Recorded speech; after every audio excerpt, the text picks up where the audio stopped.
pamit dari Prodi Manajemen 3B ingin mempresentasikan hasil kerja kelompok 5 dengan judul C++, tema aplikasi pemrograman. Sekian dan terima kasih. DC++ merupakan sebuah ide yang sudah dilengkapi dengan TDM. GCC merupakan ide gratis dan full fitur yang didistribusikan di bawah lisensi GNU untuk memprogram C dan C++. Ide sendiri adalah lembar kerja terpadu untuk mengembangkan program.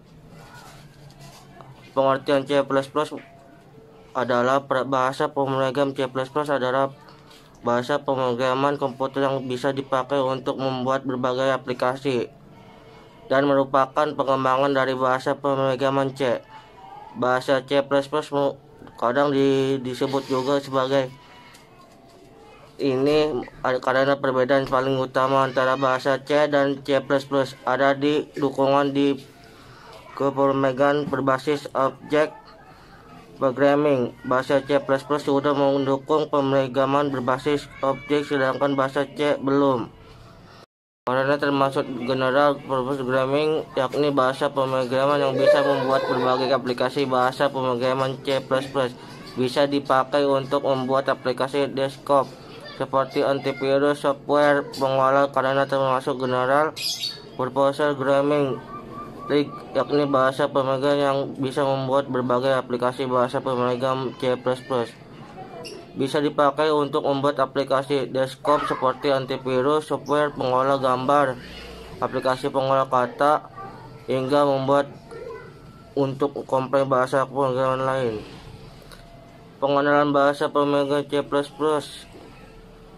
Bahasa pemrograman C++ adalah bahasa pemrograman komputer tingkat tinggi, tapi C++ juga dikemungkinkan untuk menulis bahasa pemrograman tingkat rendah di dalam pengkodingan, karena C++ merupakan perluasan dari bahasa pemrograman C yang tergolong dalam bahasa pemrograman tingkat menengah, yang berarti bahasa pemrograman memiliki semua fitur dan kelebihan yang bahasa pemrograman C memiliki.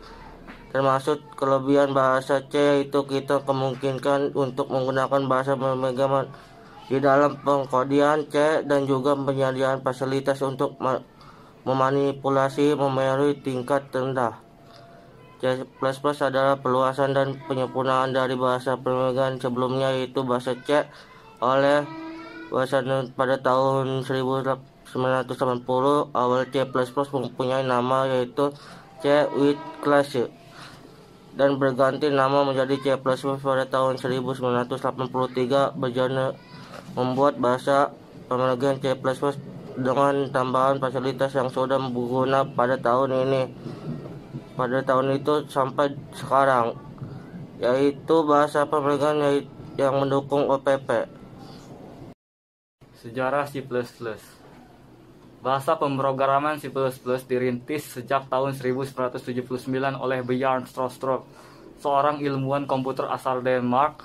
Pengembangan bahasa C++ terinspirasi dari penelitian tesis PhD yang dulunya pernah dikerjakan Stroustrup. Pada saat itu Stroustrup tertarik dengan bahasa Simula yang sangat mudah dipakai untuk pembuatan aplikasi skala besar.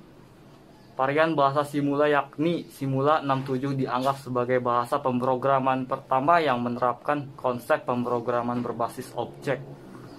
Akan tetapi bahasa Simula dianggap terlalu lambat untuk penggunaan sehari-hari. Di sisi lain ada juga bahasa BCPL yang sangat cepat tapi kurang cocok untuk membuat aplikasi besar.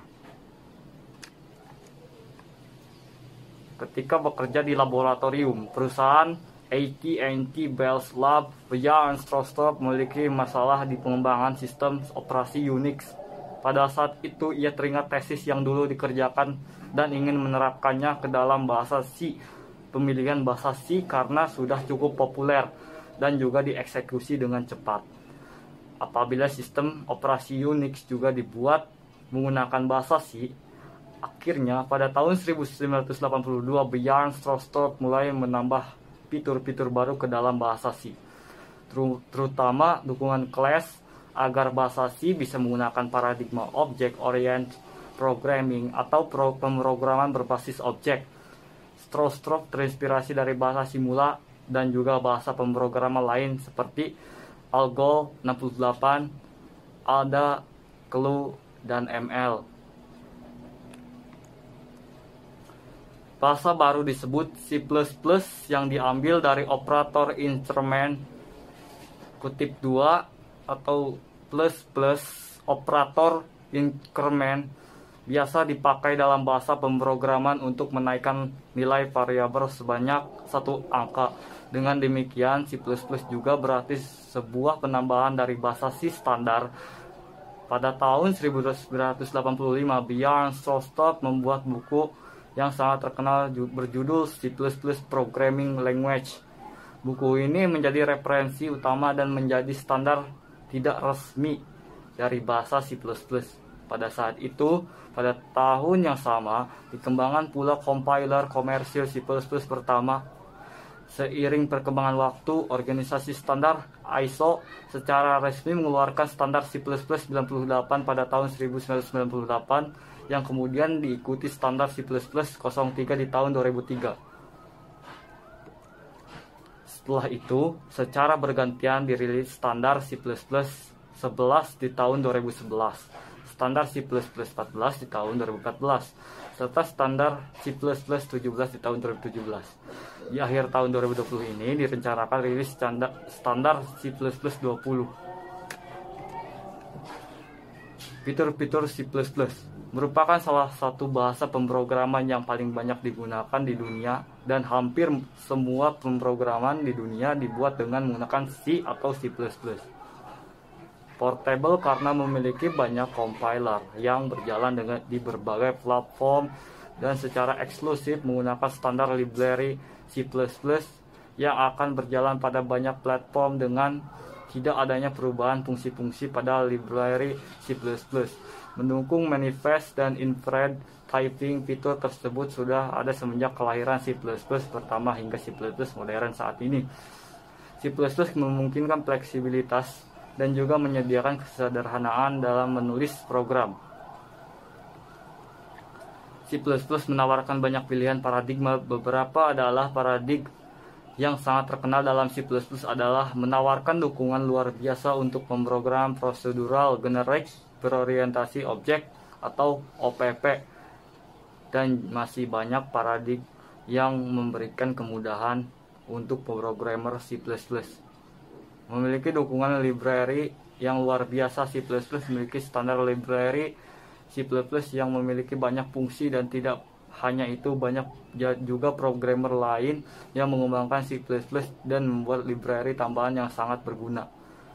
Bahasa yang dikompilasi, C++ mengompilasi langsung ke bahasa mesin, yang menjadikannya menjadi salah satu bahasa pemrograman yang tercepat di dunia. Sekali lagi, menawarkan fleksibilitas dalam mendukung kedua statis dan dinamis. Type checking C++ memungkinkan tipe conversion untuk diperiksa di saat mengkompilasi program atau saat jalannya program atau runtime. C++ merupakan bahasa turunan dari bahasa pemrograman C dan C++, dan menggunakan dan mempunyai semua fasilitas yang ada dalam pemrograman C. Tanpa perubahan sedikit pun dalam fungsi-fungsi C dan juga C++, dapat melakukan pemrograman assembly langsung di dalam program yang merupakan fitur turunan dari C. Fungsi-fungsi C++. Fungsi void. Void adalah sebuah fungsi yang ada dalam sebuah bahasa pemrograman C, entah itu C++ atau C Vagar. Fungsi ini juga disebut sebagai prosedur. Fungsi ini tidak mengembalikan nilai keluaran return output yang didapat dari hasil proses tersebut. Ini kenapa fungsi ini disebut void. Secara harfiah berarti kosong. Ciri-ciri void. Untuk ciri-ciri dari fungsi ini adalah tidak membutuhkan atau memerlukan tipe data dalam deklarasi, tidak dapat langsung menampilkan hasil, tidak memiliki nilai kembalian return default tidak menggunakan kata kunci return. Fungsi overload. Overload berfungsi untuk membuat fleksibel saat penggunaan fungsi. Sebelumnya diberitahukan bahwa ketika kita memberikan argumen, kita harus mengikuti aturan yang telah ditetapkan oleh fungsi. Parameter, kita harus memberikan argumen dengan menyesuaikan tipe data dan urutan dari fungsi parameter. Fungsi yang memiliki fitur overload memberikan kemudahan dengan kemungkinan untuk memberikan argumen secara fleksibel sesuai keadaan dan kebutuhan. Source code C++ atau dep C++ my first program in C++. Baris ini adalah komentar. Semua baris yang diawali dengan dua garis miring double slash akan dianggap sebagai komentar dan tidak akan berpengaruh terhadap program. B. Pagar include kurang dari iostream titik H lebih dari. Kalimat yang diawali dengan tanda buka kurung pagar tutup kurung adalah preprocessor directive, bahkan merupakan baris kode yang dieksekusi. Tetapi indikasi untuk compiler C in main buka kurung tutup kurung. Baris ini dicocokkan pada awal dari deklarasi fungsi main. D. Main diikuti oleh sepasang tanda kurung buka kurung tutup kurung karena merupakan fungsi pada C++. Semua fungsi diikuti oleh sepasang tanda kurung buka kurung tutup kurung di mana dapat berisi argumen di dalamnya. E.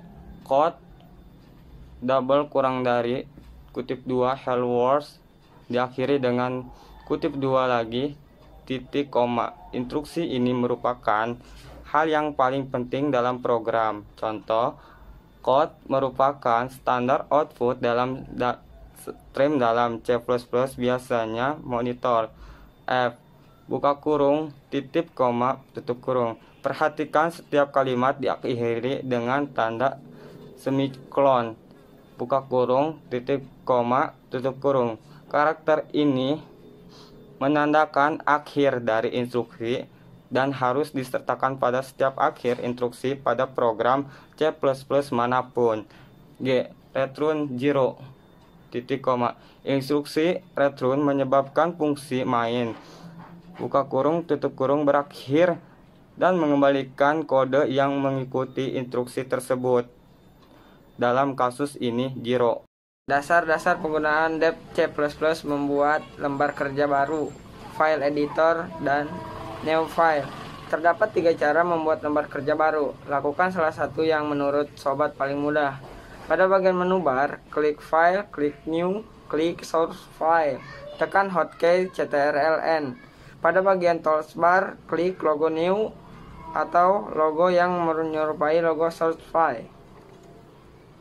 Menyimpan lembar kerja dan file editor. Terdapat 4 cara menyimpan lembar kerja atau file editor. Pada bagian menu bar, klik file, klik save, klik isi file name atau nama file. 2. Tekan hotkey CTRL-S. Selanjutnya isi file name atau nama file. 3. Pada bagian toolbar, klik logo save. Selanjutnya isi file name atau nama file. 4. Pada bagian menu bar, klik file, selanjutnya klik save as. Selanjutnya isi file atau nama file. Membuka program atau file editor yang sudah pernah disimpan. Terdapat 3 cara membuka atau memanggil program. 1. Pada bagian menu bar, klik file, klik open, klik file program yang akan kalian buka. Klik file yang akan kalian buka, klik open. 2. Pada bagian toolbar, klik logo open, cari file atau program yang akan kalian buka. Selanjutnya klik file yang akan kalian buka, klik open. 3. Tekan hotkey CTRL-O. Selanjutnya cari file dan program yang akan kalian buka. Klik file yang akan kalian buka, klik open. Melakukan compile program, menerjemahkan program. Terdapat 3 cara melakukan compile program. 1. Pada bagian menu bar, klik execute dan klik compile. 2. Pada bagian taskbar, klik logo compile. 3. Tekan hotkey F9 atau Fn plus F9 tergantung laptop masing-masing. Menjalankan program dengan run. Proses run adalah suatu proses menerjemahkan program, melakukan proses linking, membuat file, eksekusi exe, dan sekaligus menjalankan program. Beberapa alasan mengapa memakai bahasa C. C adalah bahasa pemrograman yang paling populer saat ini. Dengan banyaknya programmer, bahasa C membawa pengaruh semakin mudahnya kita menemukan pemecahan masalah yang kita dapatkan ketika menulis program dalam bahasa C. Pengaruh positif lain adalah semakin banyaknya kompiler yang dikembangkan untuk berbagai platform, berpengaruh ke portabilitas. C adalah bahasa pemrograman yang memiliki portabilitas tinggi. Program C yang kita tulis untuk satu jenis platform bisa kita dan jalankan di platform lain dengan tanpa ataupun hanya sedikit perubahan. Ini diwujudkan dengan adanya standarisasi ANSI untuk C. C adalah bahasa pemrograman yang fleksibel. Dengan menguasai bahasa C, kita bisa menulis dan mengembangkan berbagai jenis program, mulai dari operating system, word processor, grafik, ataupun compiler untuk suatu bahasa programan. C adalah bahasa programan yang bersifat moduler. Program C ditulis dalam yang biasanya dipanggil dengan fungsi-fungsi yang telah kita buat bisa kita gunakan kembali dalam program ataupun aplikasi. Kelebihan C++. Dev C++ mampu mengakses komponen hardware komputer dengan syntak yang lebih manusiawi dibanding assembly multi-platform Windows, Linux, Macintosh. Kecepatan program jika dibandingkan dengan program yang sama buatan bahasa lain relatif lebih cepat. Penanganan kompleksitas dengan OOP merupakan induk dari bahasa programan Perl, PHP, Python, Visual Basic, Gambas, Java, C.